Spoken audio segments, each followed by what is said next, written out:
రఘునందన్ గారు ఇక్కడ ఇంకొక జరిగిన తర్వాత మీ తప్పు వల్ల, మీ బందోబస్తు వైఫల్యం వల్ల రఘునందన్ గారు నేను అదే అడుగుతున్నాను. ఇక్కడ జరిగినటువంటి అరెస్ట్ కి కోర్టు ఏమంటదో అని భయపట్టి పోలీసు వైఫల్యం ఉందా, అల్లు అర్జున్ తప్పు ఉందా అనేది ఒక అంశం అయితే, రెండవది థియేటర్ లో మూవీ చూడడానికి, ఒక థియేటర్కి వెళ్ళి సినిమా చూడడానికి కామన్ మ్యాన్ కి ఎంత రైట్ ఉందో హీరోకి కూడా అంతే రైట్ ఉంటుంది అనే ఒక వాదన వస్తుంది. అయితే మూవీ చూడడానికి వెళ్తే తప్పేంటి అనేది కూడా. కళ్యాణ్ గారు తప్పని నేను అనట్లేదు. Freedom of speech, freedom of expression, ఫ్రీగా పోయి అందరూ సినిమా చూసుకునే స్వేచ్ఛ భారత రాజ్యాంగం డాక్టర్ బిఆర్ అంబేద్కర్ గారు రాసిన రాజ్యాంగం కల్పించింది, దాంట్లో ఏం డౌట్ లేదు. కానీ ఒక సెలబ్రిటీ వస్తున్నప్పుడు వేల సంఖ్యలో జనం గుమిగూడేటువంటి సందర్భం వచ్చినప్పుడు it is the minimum responsibility of the hero and the minimum responsibility of the cities police commissioner to take necessary steps. అక్కడ అంత బందోబస్తు పెట్టలేక తమ వైఫల్యాన్ని కప్పిపుచ్చుకోవడానికి, అక్కడ జరిగినటువంటి ప్రాణ నష్టాన్ని ప్రివెంట్ చేయలేక అది ఇటుపోయి మా మీద ఎక్కడొస్తుందో అని చెప్పి భయపడి పోలీసు వాళ్ళు తొందరపడి ఒక హీరోని అరెస్ట్ చేసిండ్రు. ఆయన హీరోనా, విలనా, గాంజా అమ్మిండా, డ్రగ్స్ అమ్మిండా, ఎర్రచందనం అమ్మిండా, దీని గురించి I don't want to discuss. ఎందుకంటే సినిమాల గురించి మనం డిస్కస్ చేయాలనుకుంటే సినిమా స్టోరీలు రకరకాలైనటువంటి స్టోరీలు ఉంటున్నాయి. జనానికి కంటికి ఇంపు కనబడితే నిర్మాత తీస్తున్నాడు, హీరోలు అది నటిస్తున్నారు. ఆ సబ్జెక్టు మంచిదా చెడ్డదా, దాంట్లో సందేశం ఉందా లేదా అనేటువంటి అంశాలకు నేను బోదలుచుకోలేదు.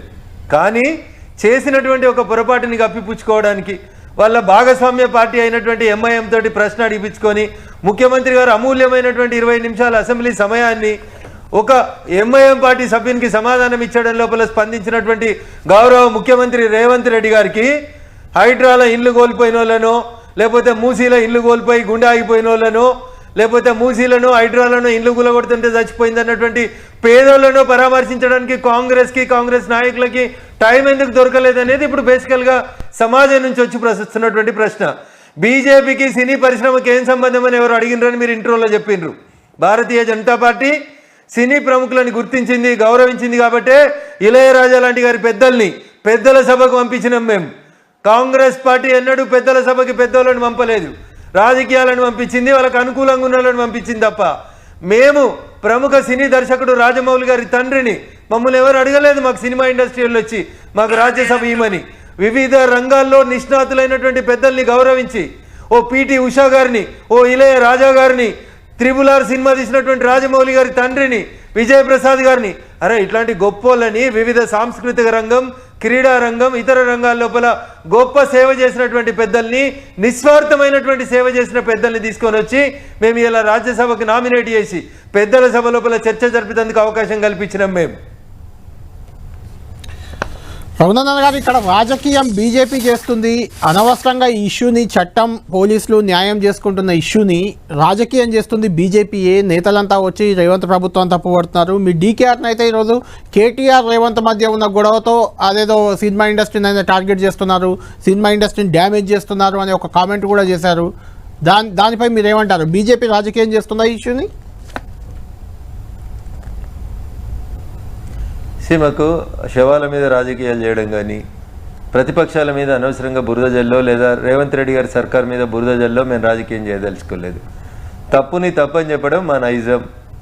నీతిగా నిజాయితీగా దేశం కోసం ధర్మం కోసం నిలబడడం మా ధర్మం.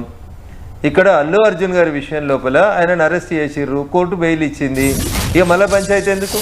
దాని గురించి అసెంబ్లీలో చర్చ ఎందుకు కళ్యాణ్ గారు? శ్రీతేజ కుటుంబాన్ని ఆదుకున్నారు, గొప్ప జరిగింది. సరే కేటీఆర్ గారికి రేవంత్ రెడ్డి గారికి పంచాయతీ ఉంది, ట్విట్టర్లో వార్ నడుస్తుంది, వాళ్ళ సోషల్ మీడియా డబ్బులకు పనిచేస్తుంది, వీళ్ళ సోషల్ మీడియా డబ్బులకు పనిచేస్తుంది. ఒకరినొకరు తిట్టుకుంటున్నారు, బాగా తిట్టుకుంటున్నారు. వాళ్ళు ఉన్నప్పుడు కేసులు పెట్టిరు, వీళ్ళు ఉన్నప్పుడు కేసులు పెట్టుకుంటున్నారు. గా పంచాయతీ ఇలా అల్లు అర్జున్కో లేకపోతే రేవతి గారి కుటుంబానికో ఏమైనా న్యాయం చేస్తుందా? ఏమైనా సాయం చేస్తుందా? నిజంగా ఈ సమాజంలో నష్టపోయి ఇబ్బంది పడుతున్నటువంటి పేదోళ్ళ గురించి అసెంబ్లీ చర్చించాలి, రైతుల గురించి చర్చించాలి. ఆ ఇబ్బందుల్ని డైవర్ట్ చేసుకోవడానికి ఆ ఎంఐఎం ఎమ్మెల్యే గారు ఏదో కష్టపడి అడిగిరట. ముఖ్యమంత్రి గారు చెప్తారు బెనిఫిట్ షోకి 3000 టికెట్ పెట్టిపోయారు, 4000 టికెట్ పెట్టిపోయినరు. ఇలా కొత్తగా కనుగొన్నారా రేవంత్ రెడ్డి గారు? బెనిఫిట్ షోలు రేవంత్ రెడ్డి గారు వచ్చినాక రాలేదు, రఘునందన్ రావు సినిమా చూస్తున్నప్పుడు రాలేదు. అన్ని ప్రభుత్వాలు ఏదో ఒక రకంగా సినీ పరిశ్రమను తమ దగ్గర కాపాడుకోవాలనే ఉద్దేశం కొద్దీ రకరకాలైనటువంటి ప్రభుత్వాలు రకరకాల సందర్భాల లోపల సపోర్ట్ చేసినాయి. ఇక దానికి వ్యక్తిగతమైనటువంటి దూషణలకు దిగి వ్యక్తిగతమైనటువంటి పంచాయతీలకు దిగడం అనేది భావ్యం కాదు. హీరోను హీరోగా చూడండి, సినిమాను సినిమాగా చూడండి. జరిగిన తప్పుని పోలీసు వాళ్ళు ప్రాపర్గా ఇన్వెస్టిగేట్ చేసేందుకు అవకాశం ఇయ్యండి. అంత పర్సనల్గా తీసుకొని మాట్లాడాల్సినటువంటి అవసరం రేవంత్ రెడ్డి గారికి లేదు. అంత గొప్పగా స్పందించాల్సినటువంటి అవసరం కేటీఆర్ గారికి లేదు.